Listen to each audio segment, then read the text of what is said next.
Estamos en comunicación, estábamos hablando de reforma laboral, ya hablamos con él antes Ujú. de este tema, ¿no? Justamente cuando era un proyecto, ahora sigue siendo un proyecto, pero tiene media sanción en el Senado y avanza hacia diputados. Nos interesaba poder volver a charlar con él en este nuevo contexto. Estamos hablando de Mario Gambacorta, abogado laboralista, quien tiene la amabilidad de atendernos en esta mañana de sábado. ¿Cómo te va, Mario? Ariel Velázquez y Pablo Suárez te saludan. Buenos días, Pablo. Buenos días, Ariel. Buen Vamos, día a Mario. toda su audiencia. Un gusto y gracias por la invitación. No, gracias a vos por atendernos. Mario, bueno, media sanción a este proyecto de ley. Veníamos analizando un poco en el programa algunos aspectos del proyecto, pero sobre todo le dimos mucha bolilla al aspecto político, al aspecto sindical. Pero ahora queríamos profundizar en aspectos que uno decía la otra vez charlando con otro abogado laboralista, me decía, no es una reforma laboral, es una contrarreforma porque quita derechos, ¿no? Quita derechos concretos que tienen que ver desde la jornada hasta el tema de los días por enfermedad, pasando por el fin de la ultractividad de los convenios. ¿Cómo estás viendo, digamos, como puntos, digamos, nodales de esta reforma que afectan a los laburantes? Sí, es una contrarreforma y yo me permitiría agregar en varios aspectos una reforma constitucional de hecho, porque esta normativa, yo entiendo que está colisionando con un montón de aspectos constitucionales, choca, va en contra de cuestiones previstas en la Constitución, tanto en el artículo 14 bis, que es la cláusula social de nuestra Constitución, que le pese a quien le pese sigue vigente, y los tratados internacionales ratificados por la Argentina, los que tienen jerarquía constitucional y los que tienen jerarquía supralegal, o sea, están por encima de las leyes, para decirlo lo más claro posible, y creo que hay muchas contradicciones. Yo hace tiempo venía señalando que este proyecto, que como ustedes bien señalaban, ya tiene la media sanción del Senado, eh, es el asalto final, o por lo menos el intento de asalto final contra el derecho del trabajo y contra la seguridad social, ¿no? Porque Mm. hay aspectos y se han hecho referencias a la seguridad social, pero el impacto de todo esto en la seguridad social, en las futuras jubilaciones, por ejemplo, va a ser brutal, por decirlo bien claro. Va a ser, es algo que a primera vista estamos tan impactados, la sociedad, no sé si la sociedad está impactada con esto, perdónenme la valoración, porque hay algunos creo que no lo ven y otros no lo quieren ver, inclusive algunos involucrados y que van a ser afectados por esto. Pero el impacto en la seguridad social, porque acá lo que hay es una profundización del proceso de deslaboralización. ¿Qué quiere decir esto? De sacar derechos laborales, y los derechos laborales y los derechos de la seguridad social van de la mano. Cuando uno empieza a podar, ya con lo que se hizo con la ley bases, ejemplo, para sintetizarlo, en la figura del colaborador independiente, que a un empleador le permite contratar a alguien sin ningún condicionamiento. O sea, yo puedo contratar a alguien diciéndole te voy a pagar tanto y punto. Si después pago mucho, poco o más o menos, está avalado por la ley. Que esta es otra de las trampas de estas reformas, ¿no? Cuando se habla de regularización. ¿Qué es lo que se está regularizando? Miren, un ejemplo puntual. Este mes se perdieron 13.000 puestos de trabajo y hay 6.000 nuevos monotributistas. Yo no sé si todos provienen de esos 13.000, pero me imagino que muchos sí.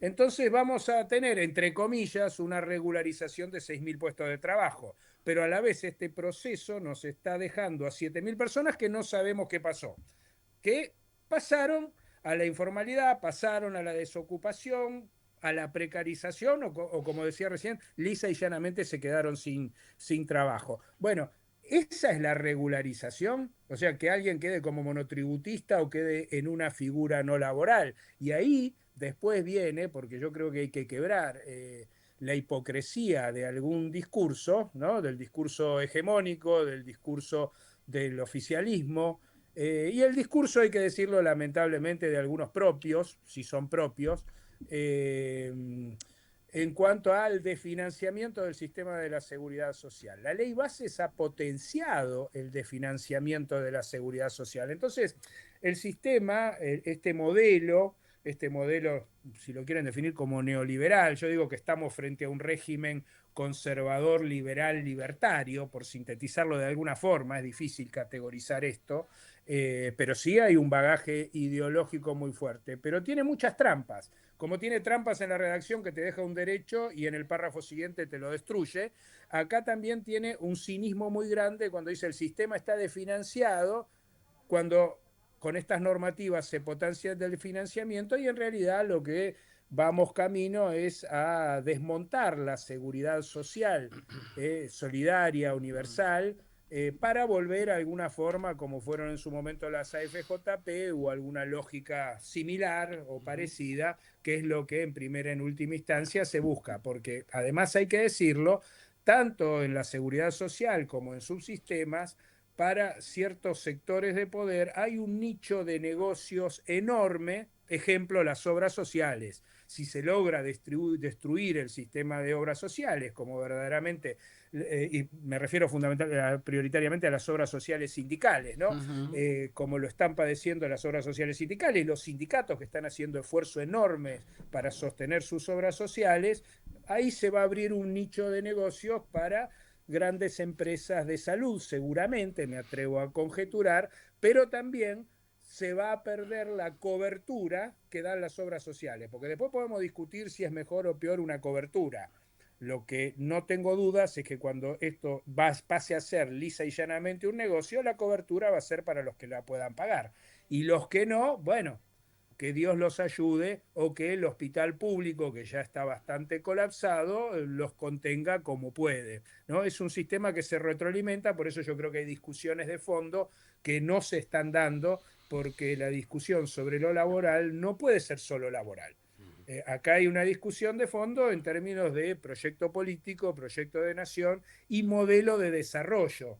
Ustedes saben que Claro. yo pertenezco a un grupo, OND se llama, que impulsamos un proyecto de industrialización con justicia social, porque creo que lo que está reflejando este proyecto es tratar de adaptar, entre comillas, la normativa laboral a un modelo como el que tiene este gobierno de primarización, extractivismo y financiarización, donde, reitero, entre comillas, el derecho del trabajo sobra, porque es insostenible con el modelo de destrucción del aparato productivo, desmantelamiento de la industria. Lo que crea puestos de trabajo es prioritariamente la actividad industrial. Ujú. Sí, estábamos hablando hoy con Ariel al empezar el programa y también coincidíamos en las críticas que recibe el movimiento obrero organizado, en la figura de sus dirigentes, que de este gobierno es esperable, pero también de este lado se lo critica, ¿no? Como si se criticara la capacidad que todavía tiene el movimiento obrero organizado de defender sus obras sociales, de defender su cuota solidaria. ¿Cómo ves estas críticas de progresismo, si queremos englobarlo en una palabra, al movimiento obrero? Sí, ahí hay una discusión, como digo, creo que no estamos dando muchas veces las discusiones de fondo y hay simplificaciones que se hacen. Eh, Como todo se puede discutir desde ya, no le vamos a dar la posibilidad de opinión a nadie, pero más allá de las críticas, algunas fundadas y otras infundadas que se puedan hacer, hay un dato concreto. Al movimiento obrero, frente a esta situación, lo han dejado solo. Los que están enfrente atacándolo y muchos de los propios también, porque la otra vez en una actividad señalaba algo, ¿no? Hay liberalismos progresistas y hay progresismos liberales. Y creo que hay algunos puntos de convergencia, porque lo que estamos padeciendo con esta reforma laboral es parte de un proceso histórico y político. No es algo que pasó solamente porque Milei ganó las elecciones. Y esto no quiere decir que Milei no tenga responsabilidad, es el que tiene la mayor responsabilidad en esto, desde ya. Pero acá hay un proceso de defecciones, de desentendimiento, de tratar de acomodarse y quedar bien con los sectores de poder que nunca te reconocen ni te retribuyen nada. El primer hito para llegar a lo que llegamos hay que decirlo, porque acá estamos discutiendo muchas veces el sistema democrático y esto es la cereza del postre de lo que empezó el 24 de marzo de 1976. Porque sistemáticamente estos modelos atacan al movimiento obrero, a los trabajadores, porque es la forma de maximizar sus ganancias y de evitar que les discutan, les cuestionen y participen en la distribución de la riqueza, que vale recordarle, porque parece que muchos se lo han olvidado, ajenos y propios. Parece que solo los empleadores generan riqueza. Yo no digo que los empleadores no generen riqueza, y quiero que generen mucha riqueza, pero los trabajadores y las trabajadoras también lo hacen. Por eso nosotros creemos en un modelo del 50 y 50, el 50-50, como le dicen a veces. Es la posibilidad de participar en la distribución de la riqueza. No nos olvidemos que cuando se produce el golpe, los trabajadores participaban en un 50% o más, y cuando termina la dictadura, a duras penas llegan al 30%. Sumemos las crisis que hubo, sumemos la década de Menem, que parece que algunos se han olvidado que esto también se ha abonado, se ha sembrado en la década de Menem, el desastre de la alianza, ¿sí? Las políticas de Macri, porque parece que también la informalidad laboral, más allá de, a mi modesto entender, esto es una opinión personal, del pésimo gobierno que hizo Alberto Fernández, es una opinión personal, no involucro a nadie, hay una continuidad con muchas de las políticas del gobierno de Macri. Hubo hechos valiosos que se hicieron en el gobierno de Alberto Fernández, no lo voy a desconocer, pero mayoritariamente también estamos pagando ese desastre de gobierno que hizo Alberto Fernández, ¿no? Desde mi punto de vista. Entonces, acá hay un proceso, miren todo lo que nombré en eso. Y durante el gobierno de Néstor Kirchner y Cristina Fernández, muchos logros, mucha reactivación, ninguna norma en contra de los trabajadores, pero creo sí que faltaron políticas hacia lo sindical. Claro. Sobre todo en la última parte. Y esto no es ningún ataque personal ni nada, porque lo vengo diciendo desde ese momento mismo. No hubo nada formalmente contra los sindicatos, pero no hubo una construcción, como históricamente pensamos desde el movimiento nacional, donde la columna vertebral de ese movimiento nacional es el movimiento obrero. En una entrevista, en un artículo, perdón, que salió publicado, yo señalo que hay una... Creo que hoy estamos en un gran debate si cuál es la columna vertebral del movimiento nacional. Bueno, yo suscribo que es el movimiento obrero organizado, pero parece, no sé si algunos piensan que son los gobernadores, algunos sectores del PJ o lo que fuere, porque ahí hay una discusión de fondo. Porque ¿cuál es la base histórica de representación del movimiento nacional con foco central desde ya en el peronismo?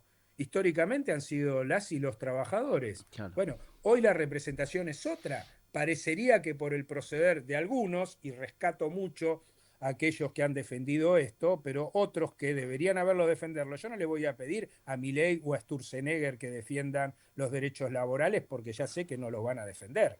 De hecho, en esta reforma laboral no hay un artículo a favor de los trabajadores, igual que en la ley Bases, ¿no? Digamos, para muestra basta un botón, como decía mi abuelita.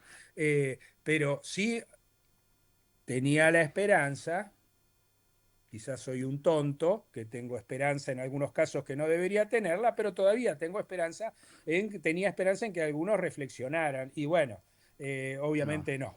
Me quedé con la esperanza. Mario, como para ir cerrando y agradeciéndote nuevamente tu atención, ¿pensás que llegamos a esto culminamos en esto por esa decisión que hubo incluso desde nuestro lado de correr al movimiento obrero de la mesa de negociación donde se decían cosas importantes para el país?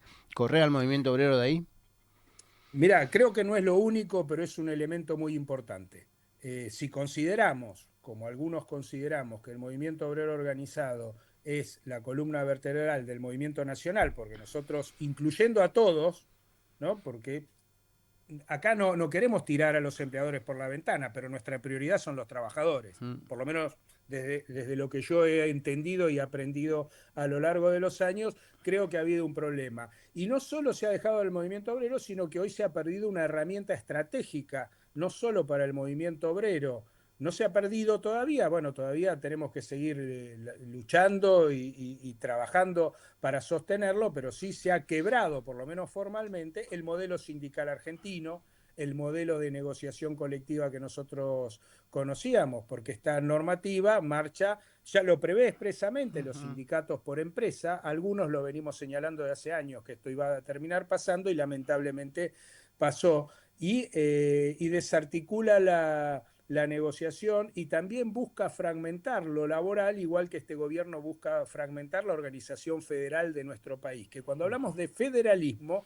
no quiere decir que cada provincia hace lo suyo. Federalismo significa que las provincias tienen una autonomía suficiente para resolver ciertas cuestiones, pero que el gobierno federal tiene determinadas facultades. Acá lo que se está haciendo, se está transfiriendo y se está buscando desarticular toda organización nacional con la lógica de abaratar costos, ahorrar dinero, pero esto también, y en eso se va, y eso se va a ver reflejado en una desconcentración de la representación sindical y la descentralización de la negociación colectiva, más allá de un montón de otras cuestiones que tiene esta normativa, que va a impactar probablemente mucho más en la vida de la gente que lo que algunos creen o lo que esto que escuchan, que es una barbaridad desde ya, que si alguien se lastima porque fue a jugar un partido de fútbol, va a cobrar el 50% del salario, porque después te dicen vas a tener libertad de hacer esto, de aquel hecho, o lo que escuchaba, ¿no? Vos mañana le vas a decir al empleador, me voy a un acto de mis hijos y estoy 5 horas y después te compenso, cuando todos sabemos que el que organiza el trabajo es el empleador. Eso es una fantasía para los que nunca han trabajado. Perdónenme. Entonces, que lo diga así, porque si alguien se cree que va a ir a un trabajo y va a poner todas las condiciones, bueno, yo siempre cuando doy clases le digo a los chicos, miren, si sos Messi puede ser. Si sos Messi puede ser, pero Messi hay uno solo. Si yo voy a un trabajo y digo, quiero venir en tal horario, quiero tomarme vacaciones en este momento, no, acá lo que te están poniendo es la organización de los tiempos de trabajo como quiere el empleador, las vacaciones cuando quiera el empleador y todo después los derechos que vas a perder, no solo en el presente, sino en el futuro. Por eso digo que cuando algunos dicen, bueno, pero muchos ya los perdimos, y tienen razón, porque algunos los perdieron y algunos, peor aún, nunca tuvieron estos derechos, yo siempre digo que debemos luchar por esta reforma, porque el gran desafío, a mi modesto entender, y la otra vez lo señalaba en un trabajo de un proyecto político para el movimiento sindical, es desde lo que todavía queda en pie reconstruir el derecho del trabajo y hacer que le llegue a cada compañero y cada compañera que perdió sus derechos o no los tuvo. Ese es el gran desafío y para eso necesitamos otro modelo de desarrollo que tiene que ser un modelo industrial con justicia social. Muy bien, es Mario Cambacorta que nos dice esto, abogado laboralista. Te agradecemos, Mario, nuevamente el contacto con Radiográfica. Como vamos al frente, te convocaremos alguna vez, ojalá puedas venir a piso para profundizar en estos temas que son muy interesantes y tan necesarios de poder debatirlos. Te mando un fuerte abrazo, que tengas un lindo No, día. muchas gracias a ustedes, un gran abrazo, va a ser un gusto ir a visitarlos al piso. Buenísimo. Y un saludo a toda su audiencia. Gracias, Hasta Mario. luego. Buen fin de semana. Muy bien, Gracias igualmente. ahí pasaba Mario Gambacorta, abogado laboralista. Muy interesante, la verdad, recomendamos Sí. sus escritos que son muy, muy interesantes en materia laboral y política y económica.